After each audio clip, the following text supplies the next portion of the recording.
আমাদের ভালো লাগাতে সকলকে অনেক অনেক অনেক স্বাগত জানিয়ে আমার আজকের গল্প আরম্ভ করছি। আজকের গল্প পণ, সোশ্যাল মিডিয়া আর পারমিতার বিয়ে। গল্পটি তাহলে শুরু করি। আজ চৌধুরী ভিলার একমাত্র মেয়ে পারমিতার বিয়ে। কদিন আগে থেকেই দূরের আত্মীয় স্বজনরা সব এসে গেছেন। কাছের আত্মীয় স্বজন, পারমিতার বন্ধুরা একে একে সবাই আসছে। পারমিতার বিয়ে নিয়ে সবাই খুব আনন্দিত। পারমিতার মতন মেয়ে বলতে গেলে লাখে একটা হয়। পারমিতা ফর্সা, সুন্দরী, শিক্ষিতা, একটা মাল্টিন্যাশনাল কোম্পানিতে চাকুরিরতা। ব্যবহার আর নাই বা বললাম। সারাদিন অফিস করার পর পাড়ার কোনো বাড়িতে কেউ অসুস্থ হলে যতদিন না তিনি সুস্থ না হয়ে ওঠেন ততদিন যতই সে ক্লান্ত থাকুক একবার তার বাড়ি গিয়ে তার খোঁজ খবর নেওয়া চাই। পাড়া বা কোনো আত্মীয় স্বজনের কোনো কিছু অসুবিধা হলে সবার আগে পারমিতা পৌঁছে যাবেই। মা, মা, তুমি কোথায়? সুচরিতা দেবী তাড়াতাড়ি আসেন মেয়ের ঘরে। কি হয়েছে, এত ডাকাডাকি করছো কেন? মা, আমি তো তোমাকে বলেছিলাম আমি হালকা সাজব, কিন্তু তুমি ওদের কি বলেছ? ওরা আমার কথা শুনছে না, বলছে আন্টি বলেছে এমনভাবেই সাজাতে। আরে অন্যদিন যা সাজিস ঠিক আছে, আজ হালকা সাজ ভালো লাগে নাকি? কই রে, তুই রেডি তো? বলতে বলতে ঘরে ঢোকেন পারমিতার বাবা। বেআই মশাই ফোন করে বললেন ওরা মিনিট 15 মধ্যে পৌঁছে যাবেন। পারমিতা আর প্রতীক দুজনের সম্পর্ক আজ প্রায় বছর 8 কলেজে 1 বছরের সিনিয়র ছিল প্রতীক। পারমিতা যখন কলকাতায় চাকরির পরীক্ষা দিয়ে একটা ভালো চাকরির চেষ্টা চালাচ্ছিল, প্রতীক তখন বলেছিল কলকাতাতে কিচ্ছু হবে না, তার চাইতে চল আমরা বিদেশে যাই, যেখানে অনেক মোটা অঙ্কের স্যালারি পাবো। পারমিতা বলেছিল তুই বিদেশে চাকরি করতে পারিস, কিন্তু আমি কলকাতা ছেড়ে কটা বেশি টাকার জন্য আমার ফ্যামিলি বন্ধুবান্ধব ছেড়ে কোথাও যাব না। প্রতীক চলে গিয়েছিল কানাডা। ফোনে যোগাযোগ খুব কমই হতো। কটা বছর চাকরি করে গত বছর কটা দিনের জন্য এসেছিল প্রতীক, আবার তাদের যোগাযোগ হয়। কিছুদিনের মধ্যেই বিয়ের কথা পাকা হয়। তবে পারমিতার একটা শর্ত ছিল, সে বিদেশ যাবে না।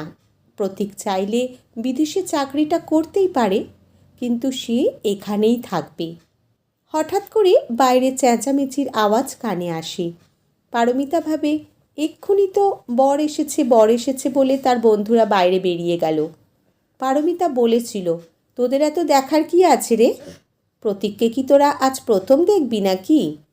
তারা বলেছিল বর বেশে কেমন লাগছে সেটাই দেখতে চাই। কিন্তু যত সময় যাচ্ছে বাইরের চেঁচামেচির আওয়াজটা আরও বাড়ছে বলে মনে হলো তার। কেউ একবারও এ ঘরের দিকে আসছেও না যে তাকে জিজ্ঞেস করবে। তাকেও তো কেউ বিয়ের আসরে নিয়ে যেতেও আসছে না। এদিকে সকাল থেকে সবাই বলে যাচ্ছিল সন্ধে লগ্নে বিয়ে, সব কিছু কাজ তাড়াতাড়ি সেরে নিতে হবে। এদিকে কখন থেকে ও সেজে বসে আছে, বিয়ের লগ্নও তো প্রায় শেষ হতে চলল। পারমিতা আর কৌতূহল চাপতে না পেরে আস্তে আস্তে যেখানে বিয়ের মণ্ডপের দিকে এগিয়ে যায়। কিছুটা এগোবার পরই সে শুনতে পায় তার বাবার সঙ্গে তার শ্বশুরমশাই আর তাদের আত্মীয়দের মধ্যে ঝগড়া চলছে দেনা পাওনা নিয়ে। পারমিতা মনে মনে ভাবে, কই, বিয়ের পাকা কথা হবার সময় তো সে নিজেও সেখানে ছিল। প্রতীকের মা বাবা তো বলেছিল আমাদের কোনো দাবি দাওয়া নেই, আপনারা আপনাদের মেয়েকে যতটুকু দেবার দেবেন। কিন্তু তার কানে আসে প্রতীকের বাবা বলছে 10 লাখ টাকা না দিলে তিনি ছেলের বিয়ের মত দেবেন না। এদিকে পারমিতার বাবা কাকা বলছেন আপনারা তো বলেছিলেন আপনারা শয্যার মূল্য হিসেবে শুধু কিছু টাকা নেবেন। পারমিতার মনে পড়ে প্রতীকের বাবা বলেছিলেন তাদের বাড়ির নিয়ম শয্যা দিতে নেই, তার বদলে কিছু মূল্য ধরে দেবেন। কিন্তু প্রতীকের বাবা এ কি বলছেন? শুনুন মিস্টার চৌধুরী, আমার ছেলেকে এ জায়গায় পৌঁছবার জন্য কত টাকা খরচ করতে হয়েছে আপনি জানেন মশাই? তারপর আপনার মেয়ে তো বলেছে সে আমার ছেলের সঙ্গে ও দেশে গিয়ে থাকবে না।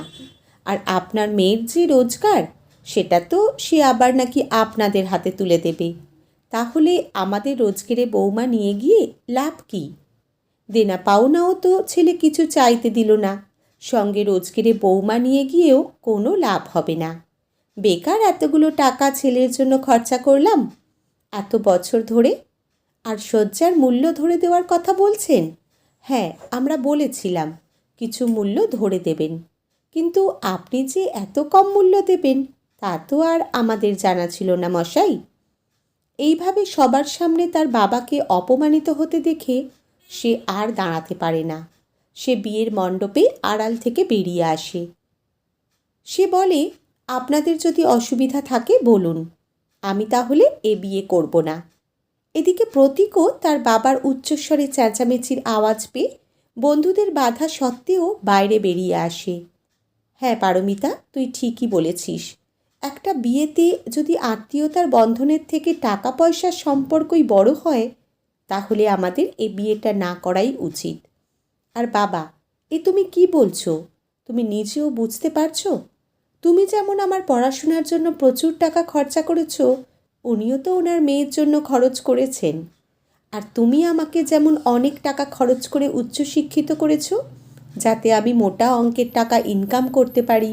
আমি তো গত 2 বছর যাবৎ তোমাকে বেশ মোটা অঙ্কের টাকাই পাঠাই, ভবিষ্যতেও পাঠাবো।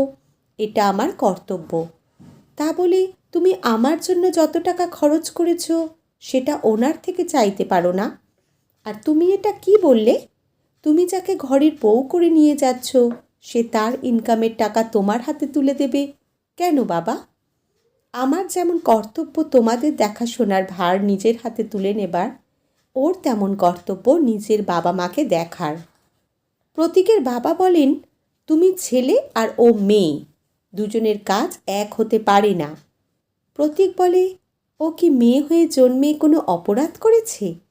সন্তানের কর্তব্যই বাবা মাকে দেখার, সে ছেলে হোক বা সে মেয়েই হোক, যাই হোক না কেন। তোমাকে তো আমি বিয়ের কথা বলার আগেই বলেছিলাম আমার বিয়েতে কোনো পণ তুমি চাইবে না। প্রতীকের বাবা বলেন, আমি তো পণ চাইনি, শয্যার মূল্য নিয়ে কথা হচ্ছিল। প্রতীক বলে, বাবা, শয্যার মূল্য ওনারা যতটুকু দেবার দেবেন, কিন্তু তুমি তো 10 লাখ টাকা দাবি করছো, সেটা তো এক প্রকার পণ নেওয়াই বলে, তাই না বাবা? আমি তো তোমাদের কোনো অভাব রাখিনি। ঠাকুরমশাই বলেন, লগ্ন যে শেষ হতে চলল, বিয়ে হবে কি হবে না বলুন তো? প্রতীকের জ্যাঠামশাই বলেন, হ্যাঁ হ্যাঁ, অবশ্যই এ বিয়ে হবে। বরকনেকে তাড়াতাড়ি মণ্ডপে নিয়ে এসো। পারমিতার আত্মীয় স্বজনরা বলেন, সব তো এখন আপনারা মিটমাট করে দিলেন, পরে আমাদের মেয়ের উপরে পণ না দেওয়ার জন্য অত্যাচার হবে না তার গ্যারান্টি কে দেবে? পারমিতার বন্ধুরা বলে, আপনারা কোনো চিন্তা করবেন না, আমরা 10 লাখ টাকার পণ চাওয়ার ঘটনাটা ভিডিও করে রেখেছি। পরবর্তীকালে কোনো কিছু আমাদের কানে এলেই এটা পুলিশের কাছে আমরা নিয়ে যাব আর সোশ্যাল মিডিয়াতেও আপলোড করে দেব। পণ নেওয়ার অপরাধে কি হবে সেটা নিশ্চয়ই আর বলে দিতে হবে না। সবাই হৈ হৈ করতে করতে বিয়ের মণ্ডপের দিকে এগিয়ে যায়। আজকের গল্প এখানেই সমাপ্ত। কলমে স্নিগ্ধা দাস, পাঠে জয়তী। ধন্যবাদ।